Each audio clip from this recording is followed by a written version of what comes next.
प्रश्नों की श्रृंखला में आज हमारा पहला प्रश्न है कि राज्य की नीति निर्देशक तत्वों के संदर्भ में निम्नलिखित में से कौन सा कथन सही है। पहला है कि ये राज्य को विशेष विषयों पर कार्य करने से प्रतिबंधित करते हैं। दूसरा, इनका उद्देश्य लोकतांत्रिक राजनीतिक व्यवस्था स्थापित करना है। तीसरा, इसे लागू करने के लिए किसी विधान की आवश्यकता नहीं होती है। चौथा, ये सामाजिक और आर्थिक लोकतंत्र की स्थापना करते हैं। तो कौन सा कथन सही है? तो इसका सही जो आंसर है वो है डी ऑप्शन, कि ये सामाजिक और आर्थिक लोकतंत्र की स्थापना करते हैं। अगर बात करें राज्य के नीति निर्देशक तत्वों की, तो आधुनिक लोकतंत्र तांत्रिक राज्य में आर्थिक, सामाजिक और राजनीतिक विषयों में नीति निर्देशक तत्व महत्वपूर्ण स्थान रखते हैं। इनका उद्देश्य देश में न्याय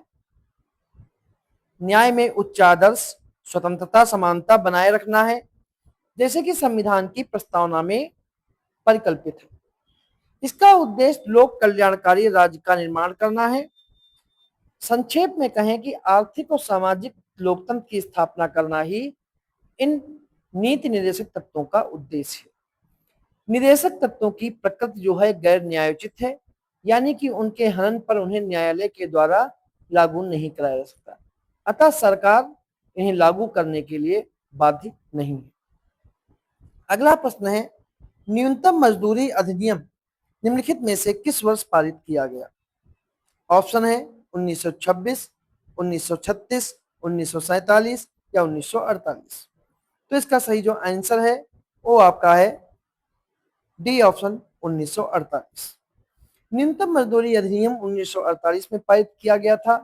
अंतरराष्ट्रीय श्रम संगठन के अनुसार एक समूह के साथ अथवा व्यक्तिगत स्तर पर किया गया समझौता, जिसमें एक निश्चित अवधि के लिए कार्य करने पर नियोक्ता के द्वारा उस कार्य के लिए किसी कर्मचारी अथवा श्रमिक को किए जाने वाले भुगतान को न्यूनतम मजदूरी कहा जाता है।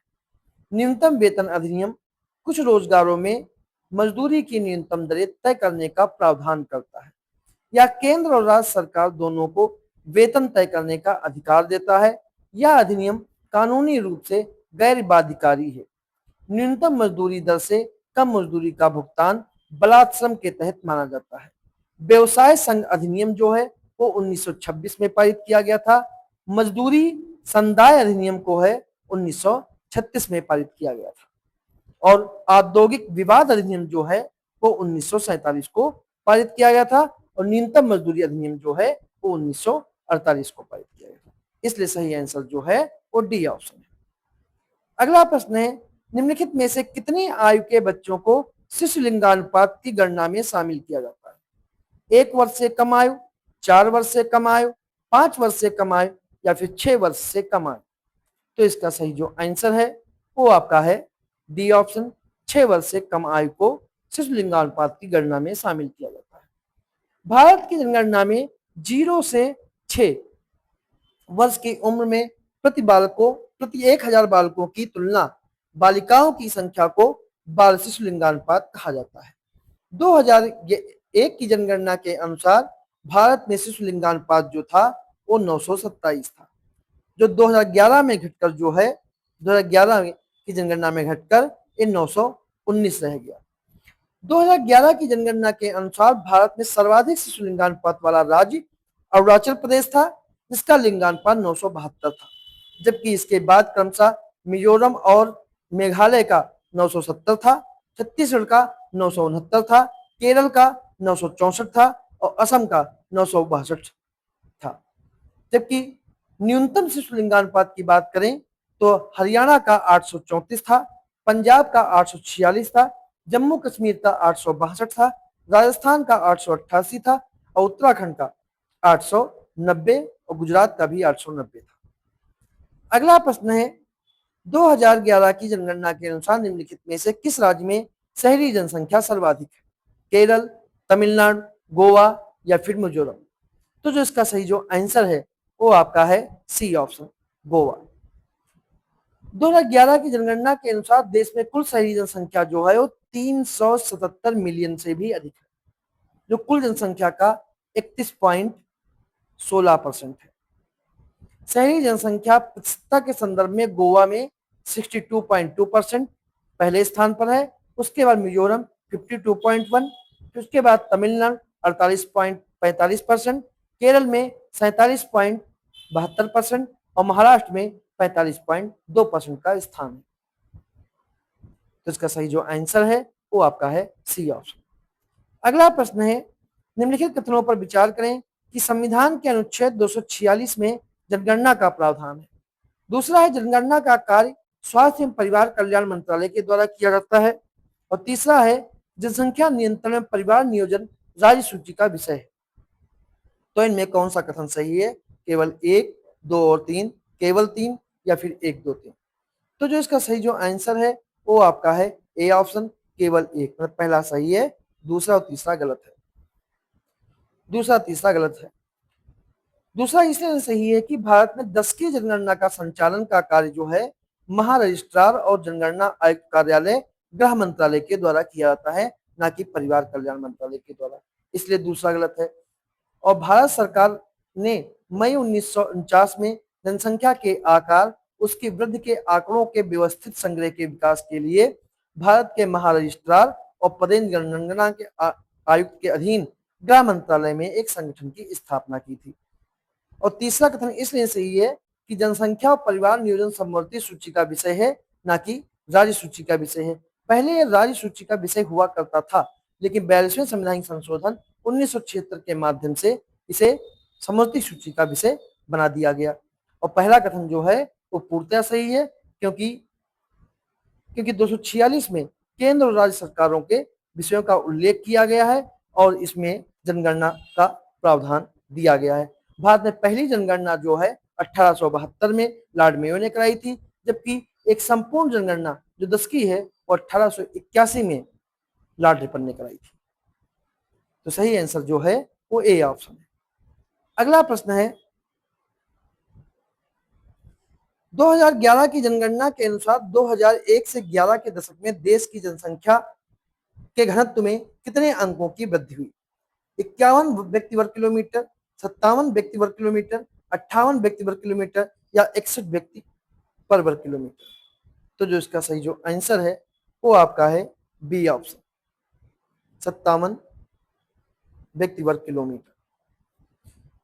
2011 की जनगणना के अनुसार भारत की जनसंख्या घनत्व जो है वो है 382 व्यक्ति वर्ग प्रति किलोमीटर, जिसमें अब तक की सबसे ज्यादा वृद्धि है। अरुणाचल प्रदेश का सबसे कम जनघनत्व है 17 व्यक्ति प्रति किलोमीटर और दिल्ली का सबसे, अगर राज्यों की बात करें तो बिहार का जनघनत्व सबसे ज्यादा है 1106 व्यक्ति किलोमीटर। और केंद्र शासित प्रदेश की बात करें तो 11,320 जो है वो दिल्ली का जनघनत्व है। तो सही आंसर जो है वो बी ऑप्शन। अगला प्रश्न है, 2011 की जनगणना के अनुसार निम्नलिखित में से किस राज्य में शिशु लिंगानुपात सर्वाधिक है? अरुणाचल प्रदेश, मेघालय, मिजोरम या छत्तीसगढ़? तो इसका सही जो आंसर है वो है ए ऑप्शन, अरुणाचल प्रदेश। अगला प्रश्न है, 2011 की जनगणना के अनुसार 2001 से 11 के मध्य उत्तर प्रदेश की साक्षरता में कितने प्रतिशत वृद्धि हुई? 11.34, 13.25, 15.64 या 17.15%? तो जो इसका सही जो आंसर है वो आपका है ए ऑप्शन, 11.34%। किसी भी क्षेत्र में 7 वर्ष या इससे अधिक आयु वाली कुल जनसंख्या में साक्षरों के प्रतिशत को जनसंख्या की साक्षरता दर कहा जाता है। तो सही आंसर जो है वो ए ऑप्शन। अगला प्रश्न है, 2011 की जनगणना के अनुसार उत्तर प्रदेश में निम्नलिखित में से किस जनपद में अनुसूचित जनजातियों की में लिंगानुपात सर्वाधिक है? कौशाम्बी, रायबरेली, हरदोई या फिर आजमगढ़? तो जो इसका सही जो आंसर है वो आपका है डी ऑप्शन, आजमगढ़। आजमगढ़ में अनुसूचित जातियों में सर्वलिंगानुपात जो है वो सर्वाधिक है, मतलब इसका डी ऑप्शन जो है सही। अगला प्रश्न है, 2001 और 11 के दशक में उत्तर प्रदेश में शिशु लिंगानुपात में कितने अंकों की कमी हुई है? 8, 10, 12 या फिर 14? तो इसका सही जो आंसर है वो आपका है डी ऑप्शन 14। क्योंकि 2011 की जनगणना के अनुसार उत्तर प्रदेश में शिशु जनसंख्या जो है वो 19.3% था और लिंगानुपात जो है 2011 की जनगणना के अनुसार 902 है, जबकि 2001 की जनगणना में यह जो है ये 916 था। तो जो कमी आई है वो 14 अंकों की कमी आई। अगला प्रश्न है, निम्नलिखित में से कौन सा उत्तर प्रदेश का न्यूनतम जनसंख्या वाला जिला है? महोबा, चित्रकूट या फिर ललितपुर? तो इसका सही जो आंसर है वो आपका है महोबा। महोबा जो है न्यूनतम जनसंख्या वाला जिला है, जबकि सर्वाधिक जनसंख्या वाले जिलों में नंबर 1 पर प्रयागराज आता है, नंबर 2 पर मुरादाबाद, तीसरे पर गाजियाबाद और चौथे पर आजमगढ़। जबकि न्यूनतम की बात करें तो नंबर 1 पर महोबा, नंबर 2 पे चित्रकूट, नंबर 3 पे हमीरपुर आता है। अगला प्रश्न है, उत्तर प्रदेश में निम्नलिखित जिलों में जनसंख्या घनत्व के आधार पर अवरोही क्रम को व्यवस्थित रूप से चुने? लखनऊ, वाराणसी, कानपुर नगर या संत रविदास नगर? तो जो इसका सही जो आंसर है वो आपका है डी ऑप्शन। सबसे पहले वाराणसी, फिर उसके बाद लखनऊ, फिर उसके बाद संत रविदास नगर, फिर उसके बाद कानपुर नगर। तो सही आंसर जो है वो डी ऑप्शन है। अगला प्रश्न है, निम्नलिखित में से किसे द्वितीयक प्रदूषक के अंतर्गत शामिल किया जाता है? Carbon monoxide, carbon dioxide, hydrogen peroxide या फिर हाइड्रोजन नाइट्रोजन ऑक्साइड? तो इसका सही जो आंसर है वो आपका है सी ऑप्शन, हाइड्रोजन पेरोक्साइड। प्रदूषण उत्पन्न करने वाले पदार्थों को प्रदूषक कहा जाता है और इनको दो भागों में बांटा जाता है, प्राथमिक प्रदूषक और द्वितीयक प्रदूषक। प्राथमिक प्रदूषक उन्हें कहते हैं जो अपने मूल स्वरूप में ही रहकर प्रदूषण फैलाते हैं, उन्हें प्राथमिक प्रदूषक कहते हैं। जैसे DDT, carbon dioxide, carbon monoxide, plastic, sulphur dioxide, ammonia, nitric oxide, nitrogen oxide, volatile और ऑर्गेनिक कंपाउंड। द्वितीयक प्रदूषक वो होते हैं जो प्राथमिक प्रदूषक के वातावरण पदार्थों से क्रिया करके उत्पन्न प्रदूषक द्वितीयक प्रदूषक कहलाते हैं। जैसे peroxy acetyl nitrate, ozone, sulphur trioxide, sulphuric अम्ल और हाइड्रोजन पेरोक्साइड। तो सही आंसर जो है वो सी ऑप्शन। अगला प्रश्न है, कीस्टोन प्रजाति के संदर्भ में विचार करें कौन सा सही है? कीस्टोन ये एक भौगोलिक स्थान पर पाई जाती हैं। ये मूल स्थान से इतर क्षेत्रों में अतिक्रमण करती हैं। ये पर्यावरणीय समस्याओं के प्रति संवेदनशील संकेतक होती हैं। ये अपनी मौजूदगी वाले समुदायों में गैर अनुपातिक वृद्धि का प्रभाव रखती है। तो इसका सही जो आंसर क्या है? इसका सही जो आंसर है वो आपका है डी ऑप्शन। प्रजाति और प्रजातियों का वह समूह जिसका समुदाय अथवा परिस्थिति पर प्रभाव महज उनकी अत्यधिक संख्या के कारण ही नहीं बल्कि उनके कार्यों से भी व्यक्त होता है, उन्हें कीस्टोन प्रजाति कहते हैं। इसकी अवधारणा सबसे पहले 1969 में जीव विज्ञानी रॉबर्ट टी पेन ने प्रस्तुत की थी। पौधों और जंतु के अतिरिक्त कभी कभी सूक्ष्म जीव भी कीस्टोन प्रजाति के रूप में कार्य करते हैं। यह एक उच्च कोटि के परभक्षी हो सकते हैं, जैसे उत्तरी अमेरिका के प्रशांत सागर तट पर पाए जाने वाला समुद्री तारा जिसका नाम पाइसेस्टर है। कोई एक ऐसा पौधा जो दूसरे जीव जंतुओं को भोजन और आश्रय प्रदान करता हो या उसकी भूमिका वहां के समुदाय या पारिस्थितिकी में विशेष हो तो वह कीस्टोन बन जाता है। तो सही आंसर जो है वो डी ऑप्शन। अगला प्रश्न है, निम्नलिखित में से किसने ग्रीन हाउस गैसों की अवधारणा का प्रतिपादन किया था? Chris C Park, John Tyndall, Joseph Fourier या रेचल कार्सन? तो जो इसका सही जो आंसर है वो आपका है C option, Joseph Fourier. Greenhouse गैसें ग्रह के वातावरण जलवायु में परिवर्तन और भूमंडलीय उष्मीकरण के लिए उत्तरदायी होती है। इसमें प्रमुख भूमिका carbon dioxide, nitrous oxide, methane, chlorofluorocarbon, जलवाष्प और ओजोन होती है। ग्रीन हाउस की अवधारणा का प्रतिपादन सबसे पहले जोसेफ फूरियर ने किया। फूरियर ने फ्रांसीसी गणितज्ञ, जो फूरियर थे वो फ्रांसीसी गणितज्ञ और प्राकृतिक दार्शनिक भी थे। इन्होंने ही 1820 में ये बताया कि पृथ्वी का वातावरण ग्रह के तापमान को बढ़ाने के कार्य करता है।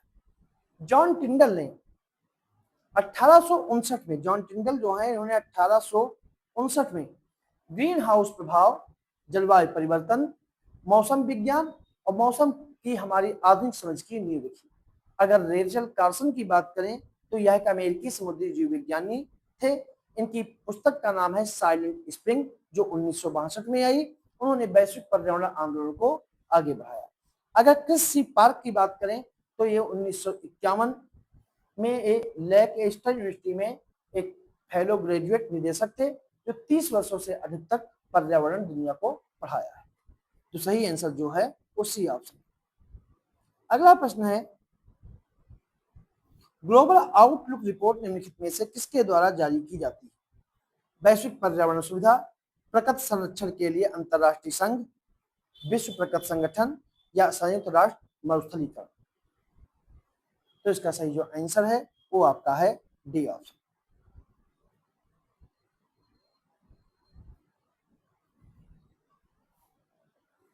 अगला प्रश्न है, फ्लाई ऐश का उपयोग निम्नलिखित में से किसमें किया जाता है? सीमेंट उत्पादन, सड़क तटबंध निर्माण, अवकाश में मृदा सुधार।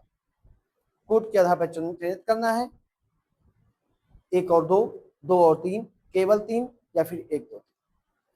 तो इसका सही जो आंसर है वो आपका है डी ऑप्शन, 3। इसका उपयोग जो है वो तीनों में किया जाता है। तो ये थे हमारे आज के कुछ प्रश्न।